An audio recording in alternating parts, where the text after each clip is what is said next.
সরকারের মুক্তিযুদ্ধ বিষয়ক মন্ত্রণালয় প্রায় ৮,০০০ ভুয়া মুক্তিযোদ্ধার সনদ বাতিল করলেও প্রতারণা বা মিথ্যা তথ্য দিয়ে সনদ নেয়ার অভিযোগে তাদের বিরুদ্ধে কোনো ব্যবস্থা নেওয়ার সিদ্ধান্ত হয়নি এখনো। এমনকি তাদের মধ্যে যারা সরকারি ভাতা গ্রহণ করেছে সে টাকাও ফেরত আনার কোনো কার্যকর উদ্যোগ দেখা যাচ্ছে না। সরকারের কোটি কোটি টাকা কাদের মাধ্যমে লোপাট হলো, কোনো ব্যবস্থা নেওয়া হবে কি তাদের বিরুদ্ধে, জানাচ্ছেন সহকর্মী মোহাম্মদ সোহাগ বিশ্বাস।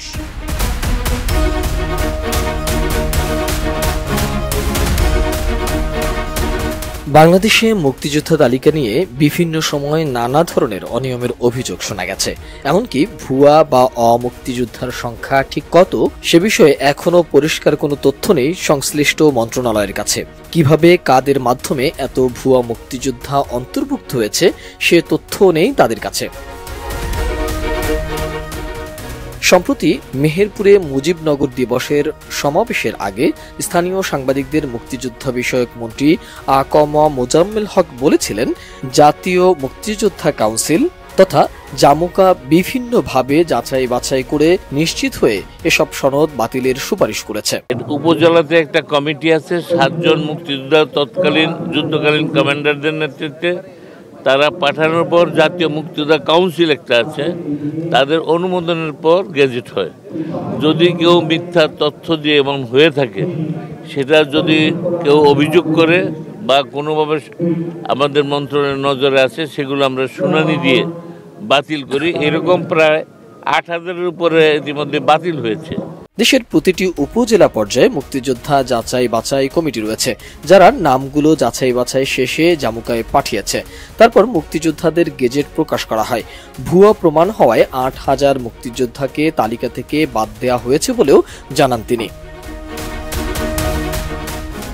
এর আগে ২০২১ সালের ৪ সেপ্টেম্বর জাতীয় সংসদে মন্ত্রী নিজেই জানিয়েছিলেন যে ২০০২ এবং ২০১০ সালের মধ্যে যেসব নাম মুক্তিযোদ্ধাদের বেসামরিক গেজেটে প্রকাশিত হয়েছিল তাদের মধ্য থেকে প্রায় ১০,০০০ বেসামরিক গেজেট বাতিল করা হয়েছে।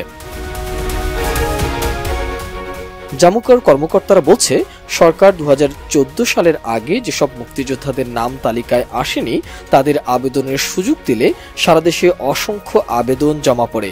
এমনকি সরকারের কয়েকজন মন্ত্রীও মুক্তিযোদ্ধা হিসাবে তালিকাভুক্তির আবেদন করেছিল।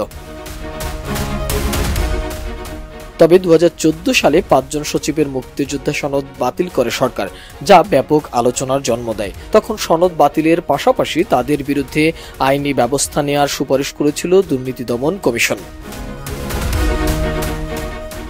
দেশে প্রকৃত মুক্তিযোদ্ধাদের সংখ্যা ঠিক কত তা নিয়ে অস্পষ্টতা রয়ে গেছে।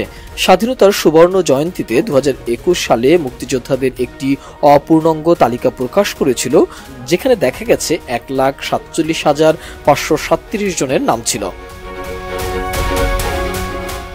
ভুয়া সনদের শাস্তি কিংবা ভাতা প্রদানের বিষয়ে সরাসরি কোনো জবাব দেয়নি মুক্তিযোদ্ধা বিষয়ক মন্ত্রী। তবে অনেক বছর ধরে মুক্তিযোদ্ধাদের একটি অংশ এ নিয়ে অসন্তোষ প্রকাশ করে আসছিল। আবার চিহ্নিত এই ৮,০০০-এর মধ্যে কতজন ভাতা তুলেছেন এবং তাদেরকে মোট কত টাকা ভাতা দেওয়া হয়েছে সে সম্পর্কিত কোনো সুনির্দিষ্ট তথ্য পাওয়া যায়নি। মুক্তিযোদ্ধাদের দাবি, ভুয়া সনদকারীদের ঠিক কারা মুক্তিযোদ্ধা তালিকায় আসার সুযোগ করে দিয়েছে তা খুঁজে বের করতে হবে। সেই সাথে দোষীদেরকে দৃষ্টান্তমূলক শাস্তির পাশাপাশি ভুয়া সনদকারীদের দেয়া আর্থিক সুবিধাদি ফিরিয়ে আনার ব্যবস্থা করা উচিত সরকারের। এত সংখ্যক ভুয়া মুক্তিযোদ্ধাদের সনদ বাতিল করা হলেও তাদের বিরুদ্ধে কেন আইনগত ব্যবস্থা নেওয়া যাচ্ছে না সেই প্রশ্ন প্রকৃত মুক্তিযোদ্ধাদের। মোহাম্মদ সোহাগ বিশ্বাস, এটিএন নিউজ।